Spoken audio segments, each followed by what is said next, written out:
אוקיי. פרשת ויגש. וילקט יוסף את כל הכסף הנמצא בארץ מצרים. Which member are you? דף Okay, מ"ד. I got it. Okay. Folio 44. Okay. Yosef took all of Second the column. all the geld, and he hid it afterwards in 3 heaps. So it's very interesting, this whole story. What do we care? I mean, you would imagine that Joseph, as the viceroy, has to do all kinds of duties. Right. This bit done? No, I have everything. Everything's No, right. sometimes it falls out of place. Let's try again. So, Joseph gathered all the money that was in Egypt. Now it's working. Okay, And he brought the money to Pharaoh's house. We may have learned this last year. We did. So, I've taught this a number of times. It could be that we learned it also last year. Maybe we should have learned the first one then. Both. But I mean, last year we talked about, I think it was with you. Even if Kesef, and Avram Avinu gave the Kesef over to. Right. So this year also we mentioned that when we were talking about the 400 silver coins that Avram gave to Ephron, Right. and that later we saw them as the 400 men Right, from Esau. from Esau. And we missed one thing. I missed one thing there. And that's that Esau is likened to Kash. Kash means hay. Right, that's Ovadia. Right. Ovadia says that Vaya Beit Esav lekash, it says first Beit Yaakov laesh, Ubeit Yosef leleava, Ubeit Esav lekash. That Jacob will be a flame, will be fire. Joseph will be a flame, and Esau will be like hay. And what's the idea? The idea is that his hay in Hebrew is kash, Which is? 400. We talked about this. 400. Where'd you get 400? Kuf shin. Is Kuf 300. shin. And kuf is 100. Oh, okay, that's okay. Vaya bet esav lekash will be like hay. So people immediately understand. Discuss this. So this is an image again. It's not that we want to burn Esav up, Why not? because he's a good guy. We want to fight for him. We want him to come back. Yitzchak wanted to fight for him. Yes, we love Yitzchak. Avinu ata. We say about Yitzchak that he's our father. And I'm Yaakov. Yaakov is the fire from which But I am Yaakov. from which Yosef takes the flame. Okay. And the flame is, again, in the image, it's to burn up the kash, to burn up the hay. But really, what it means is to transform it. And what are we transforming? Specifically, the kash, the 400. The 400 men. These 400, they keep coming back, these 400. I don't know, it's This not image. referring to the 400 pieces of silver. And it's connected to the 400 pieces of silver that we said that Avram threw into the world, trying to get people to love Hashem, to understand what the infinite is. The moment that you have coins, that you have a symbolic form of value, like money, which is nominal and not, it's not related to the actual value of the coin or the paper that you printed on, whatever. But you can begin coins with his own picture, no? Good. We talked about all that. So now we have that Yosef gathered all the silver. Really, it says kol hakesef. It doesn't say all the money. It says all the silver. Kol hakesef. So by then, everybody was using coins. Right. So the kesef was both things. It was both the silver and the coins. And he gathered all the money. Why were they not using gold, by the way? Very interesting, because gold is not, like we said, it's not nifrat. You don't use gold. Gold is a store of value. You don't use it to go to the makolet. You don't use it to go buy something. Nobody buys with gold. That's why Bitcoin is taking over gold now. It's not very far away, but it eventually will. Because it's easier to store. And it doesn't, everybody says, you can't mine so much gold. I checked. So there's, whatever, out of the 100% of gold that exists today in the world, every year we mine another about 1%. That's a big difference every year. Over 10 years, we've got 10% more gold than it was before. So that's not very stable. So where is it all? stashed away in the Fed? Some Americans have, a lot of the Swiss have in their backyards. You know, they have them buried in their backyards. That's the myth in Zurich and in Geneva, that every Swiss has one of these, these bars of gold stashed away in their backyard. The Jews, they keep it in the shoes, where they say. Yeah, right. Anyway, so again, what does the Torah have to tell me all this? I understand that because he was the viceroy, he had to do all kinds of things, and he had to. Well, what does this all mean for me? Why do I have to read this every year? What's it got to do with me? So this mimer, like everything else in Chassidus, is going to explain this as a metaphor for something. And what is it a metaphor for? It's going to be a metaphor for how the divine soul is different than the animal soul. And the biggest difference between the divine soul and the animal soul is what puts people off. They don't want to use the divine soul. What's the difference? The difference is that for the animal soul you have to work hard. For the animal soul to understand anything godly, you have to work very hard. For the divine soul to understand anything godly, there's no work. No work involved. In fact, it's the opposite of work. It's like go. But you have to reveal it. But you have to reveal it. That's the difficult part. And to reveal it, you have to work with your animal soul. So you have this really problematic situation in which you have to work hard to reveal it, but once you reveal it, it happens by itself. And that's not the way that people like things to be. The worst part about the animal soul is you can't even enjoy it. Guilty conscience all the time. What do you mean? So Shlomonka said to the Alter Rebbe, right? Yeah. If you are a Rebbe, say you're managing prison, no problem. Right. And if you're not a Rebbe, serves you right to go into prison because you took away all of the joy in life from the Jews. And you can't even do an Avera and enjoy it. You always think, I have to do juvenile. So that's not the animal soul.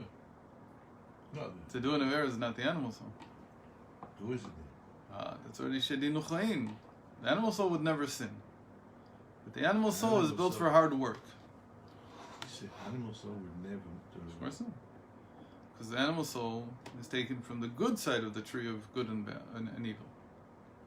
It wouldn't sin. It would never do anything that's usher. So what does it want? It wants more than it needs. It overeats. And it takes more money than it was supposed to. I don't know, whatever. But it only takes things that are permissible. It would never do something that's not permissible. So who's the one who's driving you to do Averas? That's called a shed mishadinu chlein. That some meme entered into your mind, and you think that it's okay to do something that it's not. But it came from the outside. Who's telling you that it's okay? It's the animal soul. No, the world. The world is telling you it's okay. A Jew from himself would never sin. The animal soul would never sin. These are additions to the animal soul. They're from culture, from the society around you. They tell you that it's okay. Peer pressure. Peer pressure, whatever. But it's an external influence. It's not something that would happen to the person from himself. He would never do that, because you would never enjoy an Avera. That's not what I heard. What I heard is something else. He told him, you took away this world from people. He didn't say you took away the enjoyment from an Avera. Oh, I didn't say the Avera. So you took away the enjoyment. He said you can't even do an Avera without. No, so I didn't do that. I took away the enjoyment. So what he said to him is, you took away this world. That you took away from him. They don't have this world anymore. Why? Because you showed them that everything that you see in this world is really, in the end, godliness. So why are you looking at the external side of things? Go straight for the inner part of things. You taught them to litbonen. You taught them to think about what's going on. It's not what I thought it was. Okay. So what does it matter to me that Joseph gathered all the silver, all the coins in Egypt and brought them to Pharaoh's house? I don't care. So to understand this, really, this is a short part of a longer mimer that the Alter Rebbe said in 1805. How do you know that? Because I looked it up. Where did and you I look learned it the up? original mimer this morning. Where did you look it up? It says in the notes here. Okay. I think it says it. No, I'm just not doubting you. I want to know The original how mimer, one finds this out. Okay, so the original mimer was, why was it so difficult for the brothers, for Joseph's brothers, to recognize him? Because they didn't believe that it was possible That. to serve Hashem and be the king of Mitzrayim. Okay, you're right.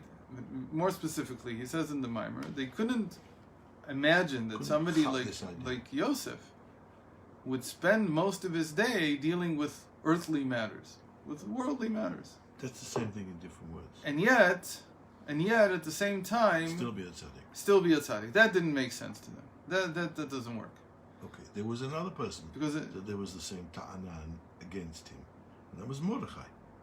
okay, right? Mordechai is Mordechai Yosef. By the way, whose your side is on Zayin Shvat in 2 days? Who was in Mordechai Yosef?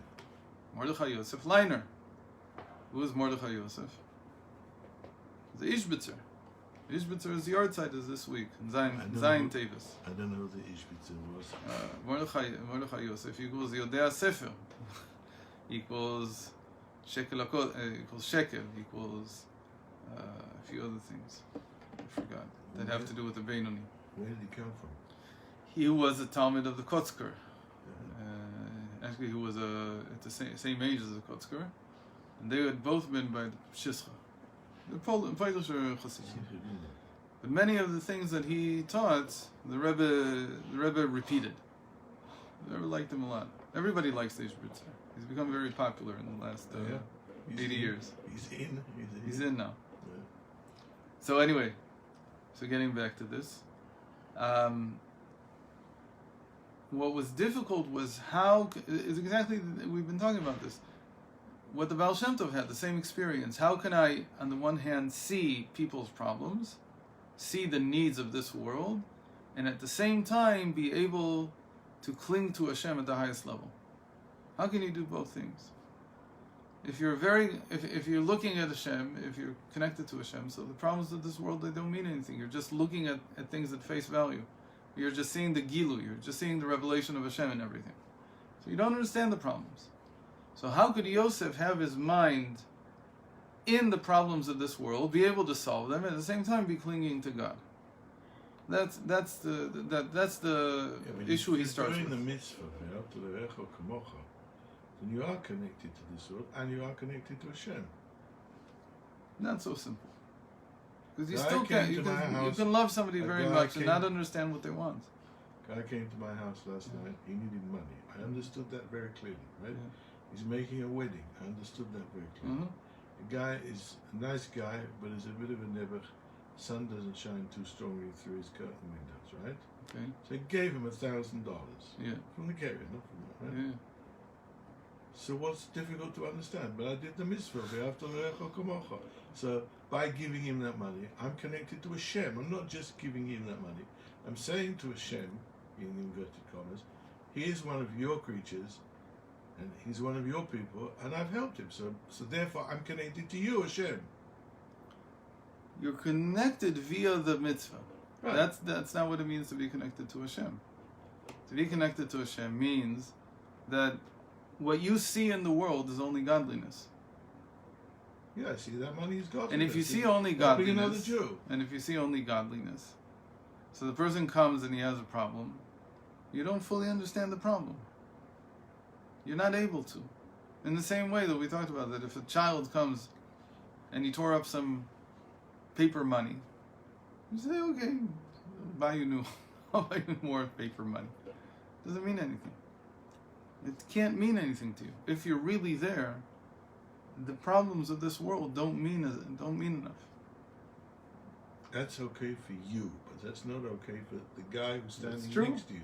And then the question is, and you understand that, and you say to Hashem, how can I continue to see things from your point of view, and yet understand the problems of the world?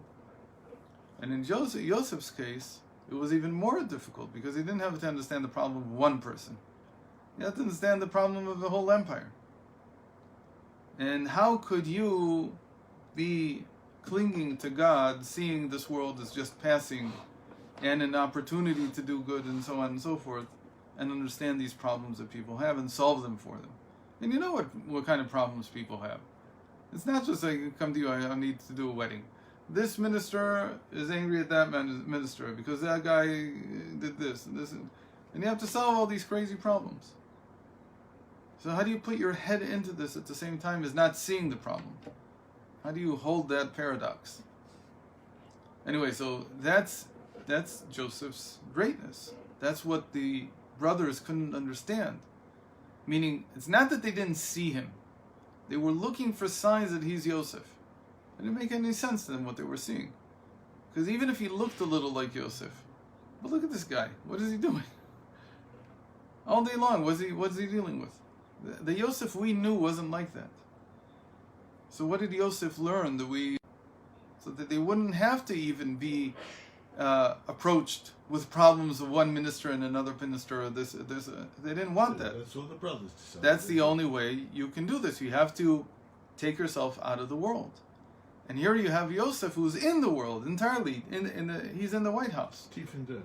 He's neck deep in all the crud of this world. And that's what he's doing all day. So how could it be that this man in front of us, even if he looks like Yosef, it doesn't matter. It can't be Yosef. How could he be anything like what we expect from a Jew? A tzaddik especially. And that's the thing they couldn't see. They couldn't understand how that happens. So now we have this question about ourselves also. And let's see how we explain this. Sinam ul Ghazal. So to begin to approach this, we have a saying in Psachim, Shalosh matmoniyot itmin Yosef, that Joseph made 3 treasuries. 3 treasures. Okay, matmoniyot is like a treasure. Okay, a treasure, doesn't matter. Achat nidgalta leKorach. One was revealed by Korach, our friend from Parshas Korach, who mutinies against Moshe Rabbeinu. V'achat nigla leAntoninus. And another one was revealed to, we talked about him actually last week, Antoninus, Rabbi Judah the Prince's friend, who became the emperor of Rome. Why does and converted. Why does it Echad nitgale leKorach, v'Echad nigla? I don't know. I have to see if that's how it is in the source. You can't always trust this. V'achad genuza letzadikim latid lavo. And one will be revealed to the tzadikim in the future. What do they want it for in the future? Oh, so why Korach wanted money? Maybe I understand. He doesn't have a very good reputation. Why Antoninus needed money? That I can also understand, because to be the emperor in Rome, you better have a lot of money. But why do the tzaddikim of the future want all this treasure? What do they need it for? So obviously this whole thing is a metaphor. It's not talking about actual treasures. It's not talking about something that if you go searching for it, you'll find it in some sand dune in Egypt. But Korach was enormously rich, and he did find the money. That doesn't have to necessarily be true. It is true in the spiritual sense. It has been concealed and archived for the tzaddikim in the future. That's a little weird. That's very strange. Why would they want money? And in the future, when money won't have any value anymore, what for? So obviously, this is all pointing at some kind of metaphor. So we have to understand what this metaphor is talking about. Lavinze. Whenever it says lavinze, it means you can't take it at face value. You have to understand the symbolism behind it. So to start, we have to start Hinei ktiv ozel wala tzaddik. We say in Tehillim, light has been sown for the tzaddik. Sown in the sense of planted in the ground. What is it talking about? Ozel wala tzaddik. Well, we have another medrash that says, "Ve'adua dehainu b'chinat ol kadmada v'nahir miseife alma ad seife alma deganis kucharichu letzadikaya." It says in the Zohar, in the medrash, in many places, that the light that appeared in the first day of creation was hidden by God. It was concealed. How was it concealed? It was concealed by the Almighty for the tzaddikim and for the future to come.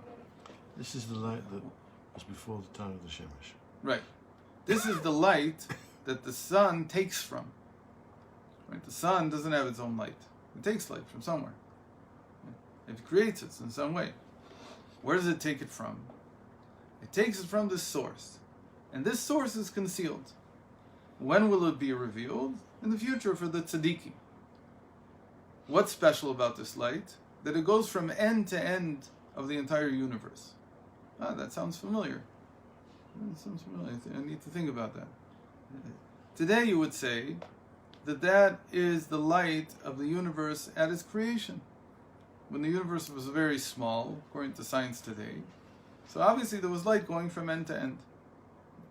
And slowly that light expanded out. And what you get, small pieces of light, like a sun, relatively very small to the rest of the universe, is like the sun taking from that original energy that existed in the beginning. How does the sun take energy from something else? Great question. A lot of math that I don't understand. But in the end, galaxies are formed, and inside the galaxies, stars are formed. This is modern science? Or This is modern science. Anyway, so I can understand something about this. Not too much, but I have the same metaphor in science. Same idea. There's the sun is made out of energy that was released in the very beginning of creation. And at that time, the energy was it spanned the length of the galaxy, of the universe. Everything. Went from side to side in no time. Okay, that's one way of thinking. Now, spiritually, what does it mean? It means that with this type of light, a person sees creation. From one end of the world to the other end. That's what the Baal Shem Tov said. Okay. But he opened the Sefer to be able to see it. And it's in the Torah. This is one explanation. In love of God, there are two different levels. Now, really, I don't remember that in this book, we have yet talked about the two types of love. At least not this year. Maybe a mimer though. Talked about it, but not for a while. This is the first mimer that he's really going to explain what he explains in length in the Tanya, but now he's going to turn it into Chassidus. I always said Tanya is a Musar book. It doesn't really teach you Chassidus. He's not about teaching you how to understand the metaphors. He's about giving you eitzes for life. That's Musar. Musar means morality, or whatever they call it, ethics, whatever you call it. It's how to conduct yourself in life. It's not about deep intellectual thought. Okay? But this book is about more deeper intellectual thought. So, there are two types of love of God. הראשונה היא בחינת האהבה הנולדת ונמשך מן ההתבוננות בגדולת האור אינסוף ברוך הוא. שיעמיק בשכלו ברוממות גדולתו יתברך, ייוולד מזה התפעלות בתשוקה והתלהבות אליו יתברך, כי לפי שכלו יהולל איש, שהמידות נמשכים אחר השכל וההתבוננות. So this is the first type of love, is the love called אהבת עולם. Love, worldly love. What is worldly love? That a person meditates, thinks deeply about the greatness of God in his mind, and the more he thinks about the greatness of God, the more that awakens in him midos, meaning character traits that are divine. That's the regular way, the normal way that a person becomes a good person. You have to meditate about what does it mean to be good. To be good means to be godly, same word, God, goodly, same idea. I want to be good means I want to mimic God. I want to be good like God. And then, by thinking about that deeply, the person is excited. And he says, I want to act this way. And this is a big deal. I mean, if you think about how Hashem does things for everybody, all day long, then you say, I would like to represent that good as well. And your son went to Seychelles. So what good is that? Why is it good?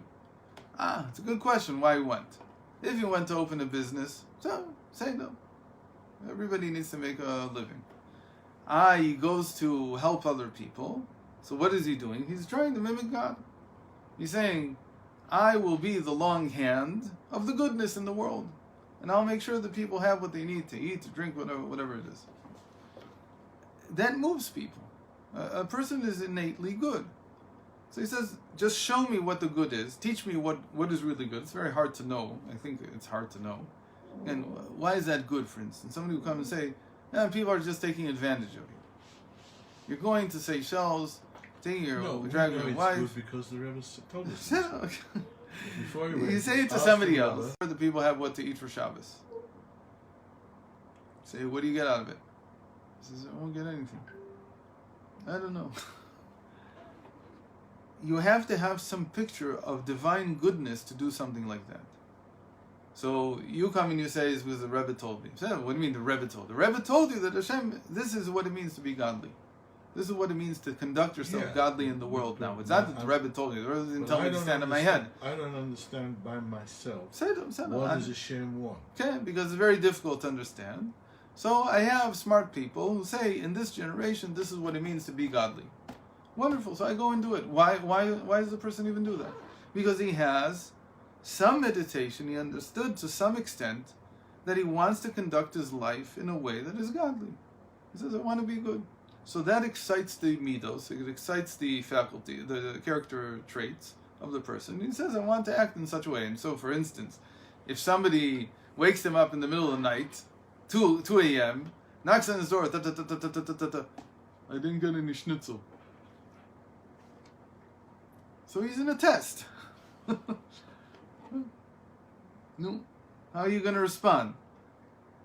That's where you see where your character traits are. Have you really affected yourself or not? It could be that you haven't affected yourself enough, and you get angry at them. They say, "Come back tomorrow morning." Why? Because even just getting angry at them, even if you don't say anything, inside you're angry. Why? Because you're doing it for the results. You're not doing it because you're doing it to be godly.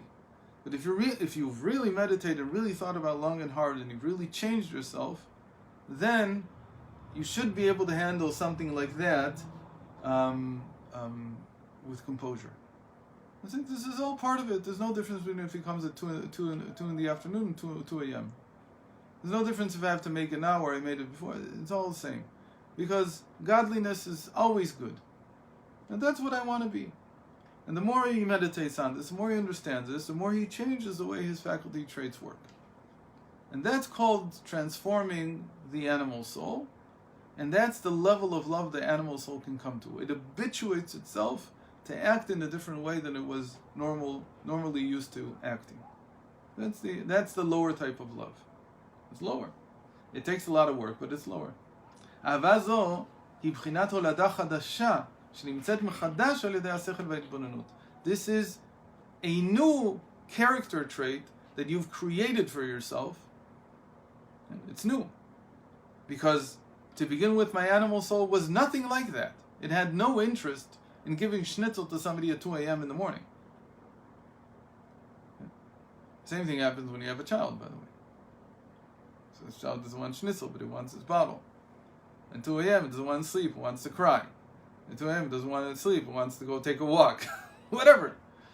So you habituate yourself to say it's godly to take care of young children. There it's easier supposedly because it's your child. On the other hand, because it's with you 24 hours a day, it drives you nuts. So in some ways it's harder.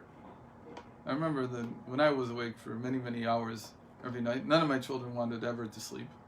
Not a single one of them. Baruch Hashem, it was a long time ago, I don't remember it. But I remember, what I do remember is not that they didn't want to sleep. I remember having to walk with them hours on end, hours and hours and hours and hours, every single night. I had to find in the house a bump. Because doing the carriage with them with a bump was really good. It was the only thing that calmed them down so they wouldn't cry. It drove me nuts for, I don't know, what is it, 8 years out of my life, 9 years out of my life. So my wife was up all the time feeding them, and I was up all the time trying to get them to sleep. They never slept. It never helped. At some point... I took my kids out in the car. Right, it's called Love Me Tender. Well, that's what made if you have a tender, as they call it in Israel, a pickup truck, it's called Love Me Tender. It bounces up and down a lot and sort of puts them to sleep. But anyway, that's something that you bought. Yeah, I didn't have that ability before. Obviously, by the second child, I was already broken in. They already changed the way that to tell you that I never got angry, of course I got angry. But it was built into me that this is what it means to be godly. It means you have to take care of your children. Can anyone do this? Yes, but it's hard if you don't feel that you're doing something divine in some sense. You're doing something for Hashem, or you're being like Hashem. That's the first type of, and it's dependent on the mind thinking. And if you don't think, that's why psychology is mostly about the animal soul. Because people don't think enough. Not because they can't, but because when you're in a situation and it's difficult for you, it's very hard to think clearly. So somebody has to help you think clearly. That's the whole point. Okay? But there's a different type of love. Altogether. It's just different. It's not at all what we know. It's not psychological. It's not about figuring things out. It's not about working on yourself. It's not about effort. It's not about any of these things. And it's called the concealed love, which is the love that comes from the divine soul, from the divine soul's nature. The divine soul is called divine because it's naturally divine. It doesn't have to do anything to be divine. It doesn't have to learn Torah. It doesn't need to do anything. It's just the way it is.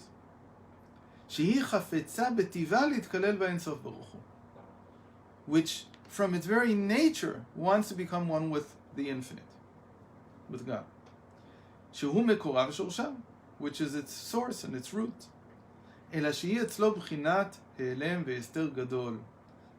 Every Jew has one, but it's very concealed. It's very hard to come to it. It's very hard to discover it. And it too comes out through the meditation, but the meditation here is not the meditation of the divine soul, because that it's not there. You can't use it. You can't meditate with the divine soul in order to find the divine soul. You have to first find the divine soul. How do you find it? It's dependent on the work you do with the animal soul. So some of the meditation that you're doing is not just to change your own character traits. Some of the learning and the thinking about the Torah and understanding Chassidus that you're doing is in order to reveal that you have a divine soul. Mosh katuv b'Tanya, as it's explained in the Tanya. ונמצא, כשיוצאת אל הגילוי על ידי התבוננות, אין זו הולדה חדשה מן השכל. But the important thing is that once the divine soul is revealed, it doesn't feel like anything new or different has happened. Nothing new. There's nothing new here. It didn't come out of the mind. אין זו הולדה חדשה מן השכל. It's new in the sense that I didn't know that I had one, maybe, but it's not new in the sense that you get the same joy that you get when you discover something in your mind. And when a person understands something in their mind, it's like a lot of people, what does it mean to understand something in your mind? So a lot of the stuff in psychology, for instance, people don't know why now I'm teaching a whole course on defense mechanisms. So a lot of people don't know what defense mechanisms are. But I saw a book last week, very good. It says, why do I act this way? It's like, it gives you insight into why you act the way that you act. Almost unconsciously, you don't even realize it. And you read it, and suddenly there's a joy of, I'm not crazy. I act this way, there's actually a logical reason for it. And there's joy in understanding. But with the divine soul, because there's no new understanding here, there's no joy like that. That's not what you get. You don't get the joy of understanding something new. It's not like you suddenly, you understand, I understand the divine better than I understood it before.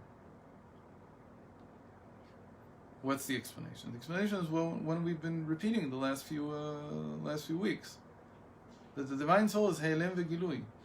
It's either concealed or revealed. The animal soul is Etzem v'Itpashtut. The animal soul is a extension, or it's a, I had a different word for Itpashtut the last few weeks. Spreading out. Yeah, but I had a different word. It's a change.